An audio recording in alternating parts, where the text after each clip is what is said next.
We are continuing the sermon series, Jesus saying, I am. John chapter 10, verse 7 through 10. Jesus calls himself the door, or I am the gate.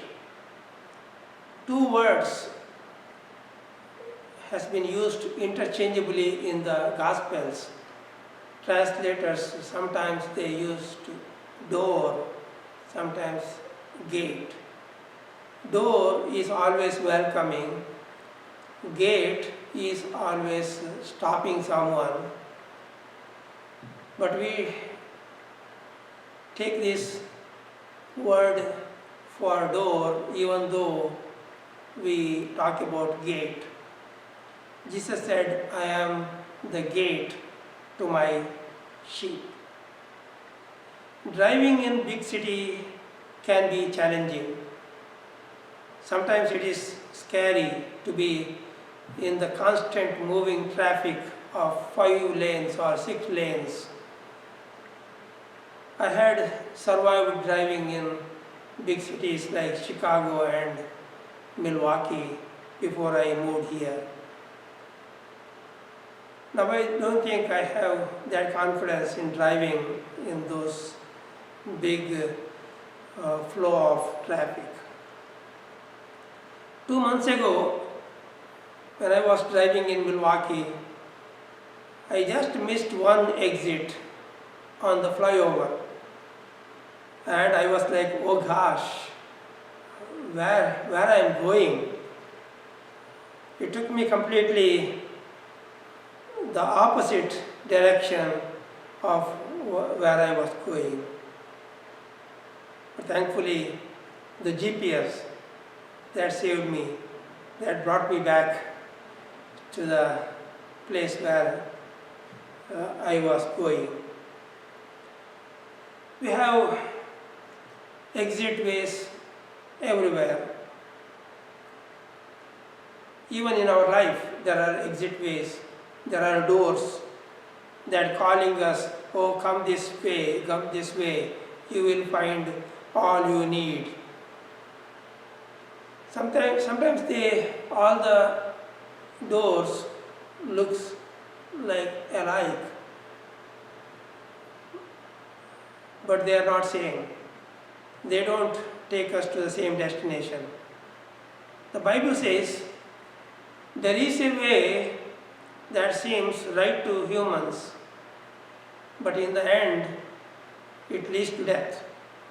Proverbs chapter 16:25.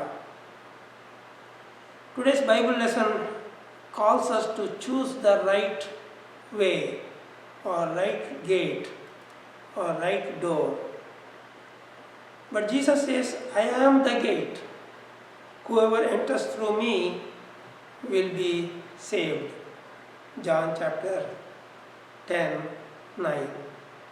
In choosing the right gate, we need to take into consideration 3 important things. The first thing is gates, not gate.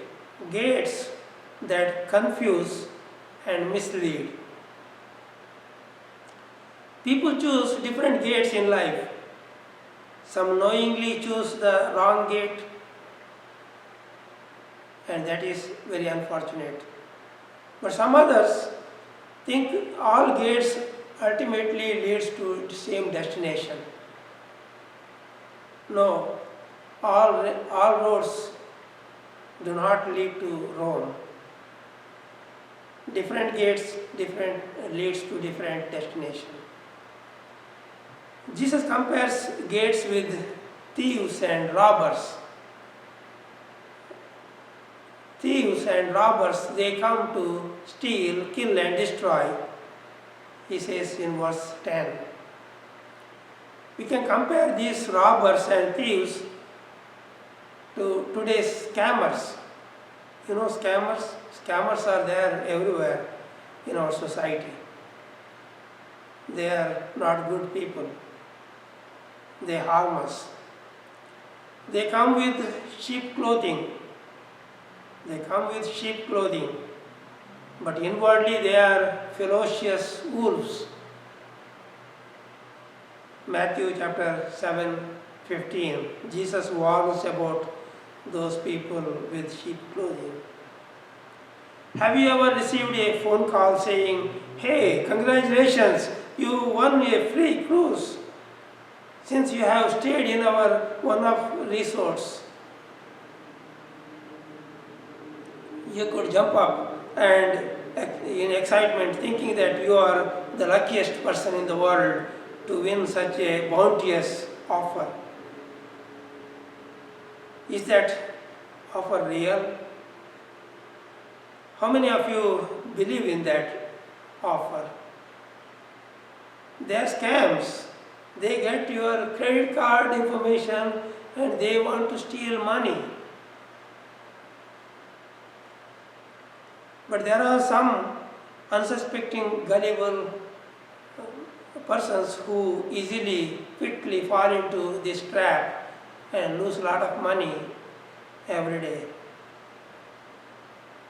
They are wolves in sheep's clothing. And they promise to give riches, they promise to give good life, they promise to give good future. But Jesus warns about these people.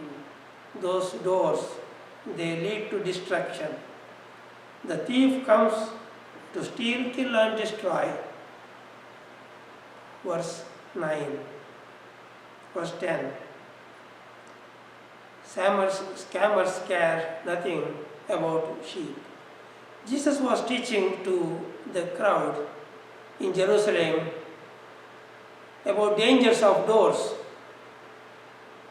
He was warning them the dangers of doors that leads to destruction. They should be very careful. Around that time, he had performed a mighty act of healing a born blind and giving him new sight.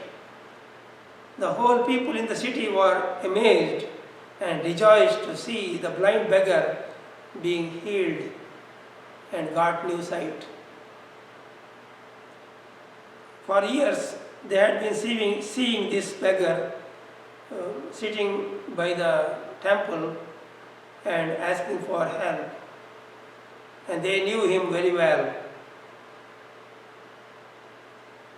But in the midst of all rejoicing, there were some people who were angry and upset about this healing. They were the Jewish people, Jewish leaders.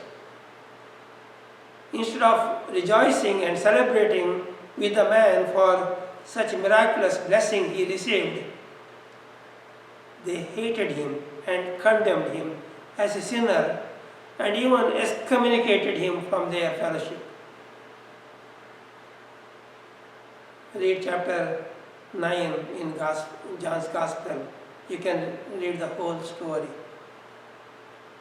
They were upset because the man who got sight was publicly proclaiming that it was Jesus healed him. And more people went behind Jesus instead of following themselves, following Jewish leaders. In fact, the healed blind man was the sheep of these Jewish leaders. Jewish leaders were supposed to take care of this blind man and all their sheep. But they did not care for their sheep. They did nothing to help him while he was blind and was begging. This is why Jesus warned about thieves and robbers, the false prophets. They claim to be the door, but they are gates. They are stopping people from getting help. The genuine door always leads to life. Anyone leads to life and abundance. They are the real doors. But Jesus came there and says, I am the door to the sheep. I care for my sheep and I lead them to life. Now we come to the second point, the gate that saves and protects life. We encounter different gates in life. The second point, the gate that saves and protects life. We encounter different gates in life. When we arrive at the airport, we look for terminal and gates. We need to find the right gate in order to board the right plane that goes to our destination. When you catch a train, you go through electronic tickets to the right platform. There are some gated communities that allow only people with password, the authentic people, but they also stop those who are unwanted people get in. Those who watch science fiction movies, they are familiar with the another gate, Stargate. Stargate that provide access to distant galaxies. But none of these gates leads to life. Only Jesus can. He is not a gate. He is the gate. He is not a gate, but he is the gate. He said, I am the gate. There is no parallel to this gate, that is Jesus. People think when one door closes, the another door opens. That is true. Alexander Graham Bell told that statement. That is true. We are disappointed when one gate closes, but there will be another gate opens. Of course, they are all temporary gates.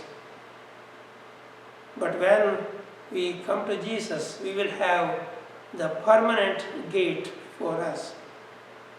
He takes charge of our life. Jesus holds the ultimate authority of our life. When he opens the door, no one can shut it. When he shuts the door, no one can open it. Revelation chapter 3, verse 8. That is the gate we want. He leads to higher plane of life. Getting a season ticket to NFL games is very expensive. But thousands of people, they buy those tickets. They pay and they spend a lot of money on that ticket and they buy. But no amount of our money will buy a ticket for eternity. That is too expensive. It costs entire life. But thanks be to God, He is so kind and merciful in His compassion, in His love. He paid the price on our behalf and gave us the free access to eternal kingdom. Jesus paid it all.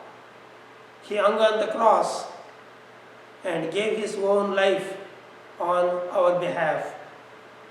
Because of what He did for us, He stands at the gate and welcomes everyone. Come to me, all who you are weary and burdened. I will give you rest. Like the shepherds stand at the gate in Jesus' time, they let their sheep in to safety. Jesus wants us to take us in to His refuge, to His care. It was the custom that the shepherd sleeps at the gate at night in order to protect from scammers, stealers, and from predators and from wild animals.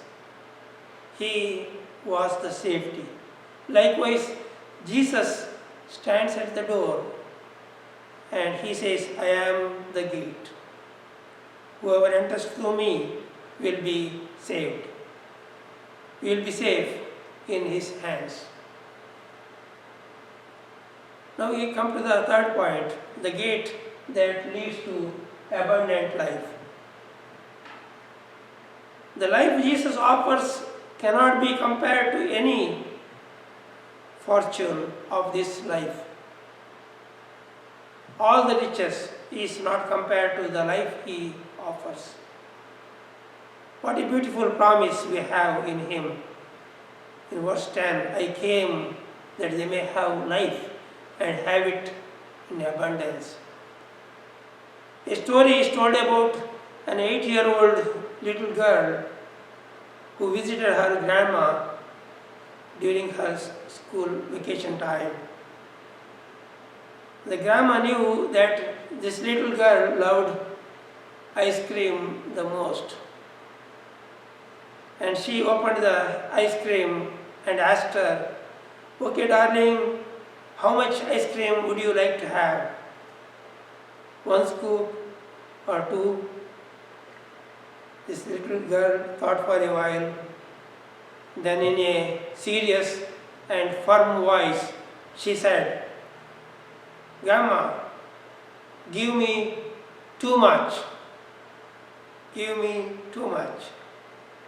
Grandma gave her as much as she wanted, to the fullest of her satisfaction. Our God is a genuine God. He will not count scoops, and He is not stingy of His blessings. I came that they may have life and have it in abundance. Psalm 103:5 says, He satisfies your life with good things. He satisfies your life with good things as long as you live, so that your youth is renewed like eagles. He wants to give us too much, all of it, and all of who He is. He wants to give everything for us. That's why Paul writes in Romans chapter 8:31, what then are we to say about these things? If God is for us, who can be against us? He who did not spare His own Son and gave Him up for us all, will you not with Him also give us all things? He gives us all things. Even King David experienced the same abundance in his shepherd. In chapter 23 of Psalm, he says, Lord is my shepherd, I shall not want. He leads me to the green pastures and cool waters. And finally he says, my cup runneth over. Abundance, my cup runneth over. Verse 6. What would keep us from accepting this invitation? What keeps us from entering the door that Jesus offers? There are many doors in life that promise satisfaction, enjoyment, meaning, and safety. Which of these doors do you wrestle with? Protection, power, success, judgment, technology, addiction, spouse, children, beauty, self, politics, list goes on. We struggle with many, many doors before us. What if we receive conflicting invitations? Which one we will choose? There is only one door that leads to eternity. There were three crosses on the hill of Calvary. Not all three crosses will save. Only one cross is inviting us to Himself. Jesus is that cross.